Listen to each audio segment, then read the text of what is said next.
The purpose of this video is to demonstrate proper techniques for making aseptic transfer of plant material. Successful control of contamination depends largely upon the operator's techniques in aseptic culture.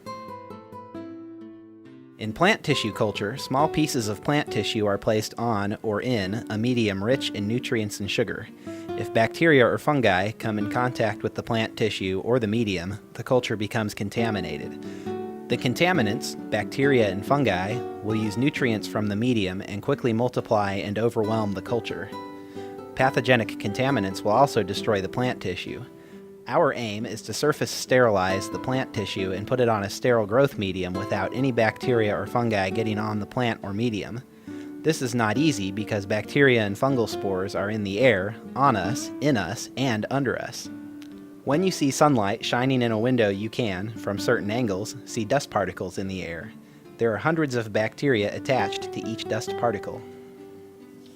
A horizontal laminar flow unit is designed to remove the particles from the air. Room air is pulled into the top or bottom of the unit and pushed through a high-efficiency particulate air, or HEPA, filter with a uniform velocity of 90 feet per minute across the work surface. The air is filtered by the HEPA filter, so nothing larger than 0.2 micrometers can pass through. This renders the air sterile. The flow of air from the unit prevents fungal spores or bacteria from entering. All items going inside the unit should be sterile or sprayed with alcohol. If you cannot afford a laminar flow hood, a transfer cabinet can easily be built providing an enclosed environment that is not sterile but can be sterilized. A cardboard box lined with aluminum foil or plastic, or a well-cleaned aquarium, provides a shield to reduce contamination. A box that is 20 to 24 inches wide, 20 to 24 inches high, and 12 to 16 inches deep provides a good work area. Working inside any of these does not guarantee success. You should always be aware of potential sources of contamination such as dust, hair, hands, and clothes.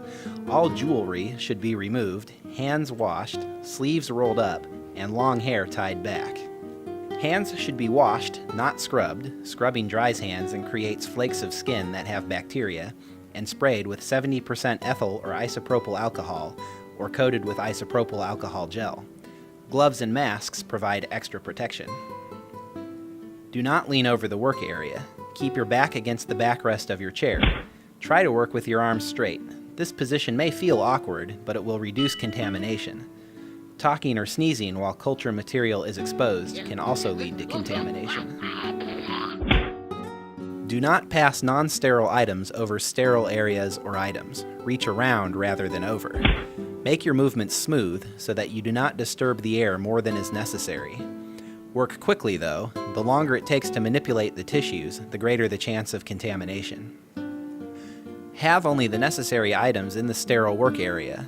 Remove items that are no longer needed as quickly as possible. Think about each step before beginning so that you understand what you are about to do. Turn on your hood.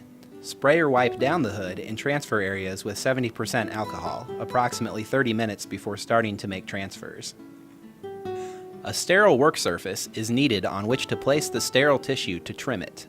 A sterile petri dish is a convenient surface upon which to work.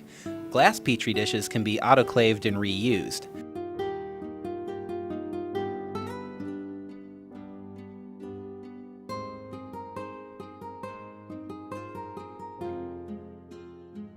Pre-sterilized plastic dishes are used and discarded.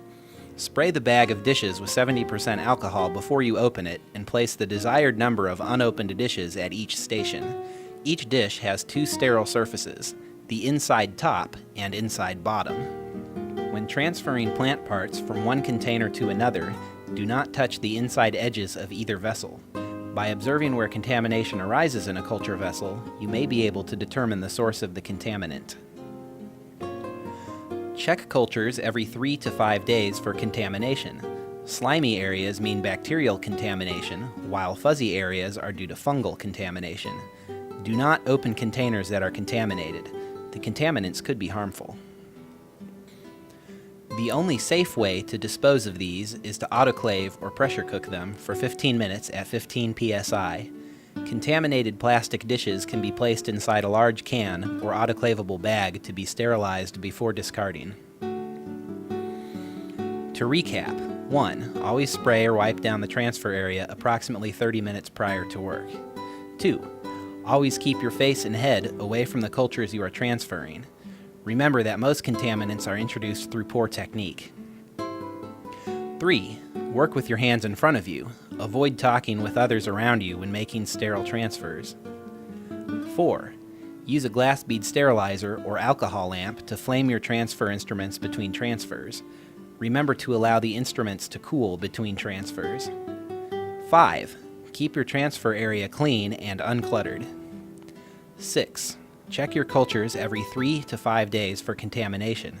Discard all contaminated cultures to prevent cross-contamination.